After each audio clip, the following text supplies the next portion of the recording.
wabarakatuh. Halo Bunda dan teman-teman, kami dari kelompok 3 mata kuliah penelitian pembelajaran bahasa dengan materi kelompok pengumpulan data dengan dosen pengampu Profesor Bunda Hasnah Faiza. Saya Rafia Siraudina, Saya Siti Fadila. Saya Salsabila. saya Husnul Arifah. Selamat menyaksikan. Pengumpulan data primer. Pengumpulan data primer adalah proses mendapatkan data secara langsung dari sumber utama oleh peneliti. Data primer ini dapat dikumpulkan melalui berbagai metode seperti wawancara, survei, observasi, eksperimen, dan diskusi grup. Nah, di sini saya akan menjelaskan metode pengumpulan data primer tadi. Yang pertama itu ada wawancara. Di sini wawancara ini peneliti mengajukan pertanyaan kepada responden secara langsung melalui telepon atau pesan WhatsApp. Nah, kemudian yang kedua ada survei. Di sini peneliti mengumpulkan data dari target audiens melalui pertanyaan tertulis atau online. Ketiga ada observasi. Di sini peneliti mengamati secara langsung perilaku, peristiwa, atau objek tertentu. Nah, yang keempat ada eksperimen. Di sini peneliti melakukan eksperimen untuk mendapatkan data seperti data laboratorium, data lapangan, atau data dari percobaan komputer. Kelima ada diskusi grup. Peneliti mengumpulkan data dari sekelompok kecil orang yang berhubungan dengan topik penelitian. Selanjutnya masuk pada karakteristik data primer. Karakteristik data primer yang pertama itu ada data primer ini biasanya bersifat real time atau berkembang setiap waktu. Kemudian yang kedua, data primer ini seringkali dianggap sebagai sumber informasi yang paling otoritatif dan orisinal.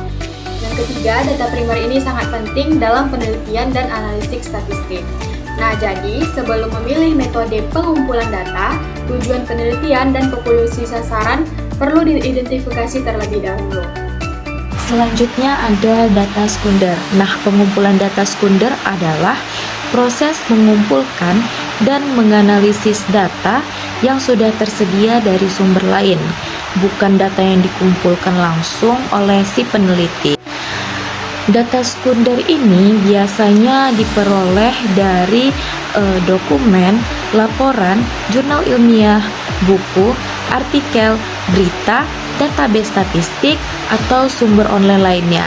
Nah, ciri-ciri data sekunder itu yang pertama sudah dikumpulkan oleh pihak lain. Maksudnya itu data ini tidak diperoleh langsung oleh si peneliti, tetapi berasal dari penelitian atau laporan sebelumnya. Yang kedua itu bersifat siap pakai.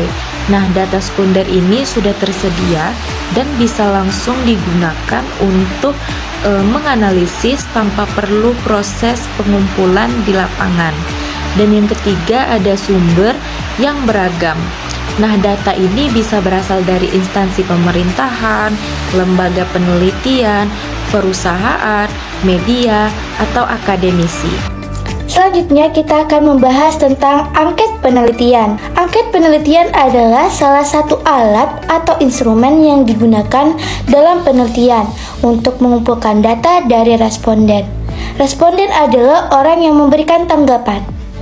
Angket biasanya berbentuk serangkaian pertanyaan yang dapat berupa pilihan ganda ataupun esai yang dirancang untuk memperoleh informasi atau opini mengenai topik tertentu. Tujuan utama dari angket adalah untuk mengumpulkan data secara sistematis dan juga terstruktur sehingga hasilnya dapat dianalisis secara statistik atau kuantitatif maupun kualitatif. Angket sering digunakan dalam penelitian sosial, psikologi, pendidikan, kesehatan, dan banyak bidang lainnya. Beberapa hal penting dalam angket penelitian adalah yang pertama yaitu validitas. Validitas merupakan pertanyaan dalam angket harus relevan dan mampu mengukur apa yang dimaksudkan untuk diukur. Yang kedua, reliabilitas, yaitu angket harus dapat memberikan hasil yang konsisten apabila digunakan dalam kondisi yang sama. Yang ketiga, penyusunan yang jelas dan mudah dipahami. Pertanyaan dalam angket harus disusun dengan bahasa yang mudah dipahami oleh responden agar data yang dikumpulkan akurat. Berikut adalah beberapa macam angket yang sering digunakan dalam penelitian. Pertama, ada angket tertutup. Pada angket tertutup, responden diberikan pilihan jawaban yang sudah disediakan oleh peneliti. Contohnya ada, apakah Anda puas dengan layanan kami? Di situ ada jawaban sangat puas, puas, tidak puas. Yang kedua, angket terbuka. Pada angket terbuka, responden diberikan pertanyaan tanpa pilihan jawaban yang sudah ditentukan. Maka responden bebas memberikan jawaban sesuai dengan pendapat atau pengalaman dari responden. Contohnya, apa yang membuat Anda merasa puas dengan layanan kami? Lalu nanti responden memberikan respon mereka. Yang ketiga adalah angket gabungan.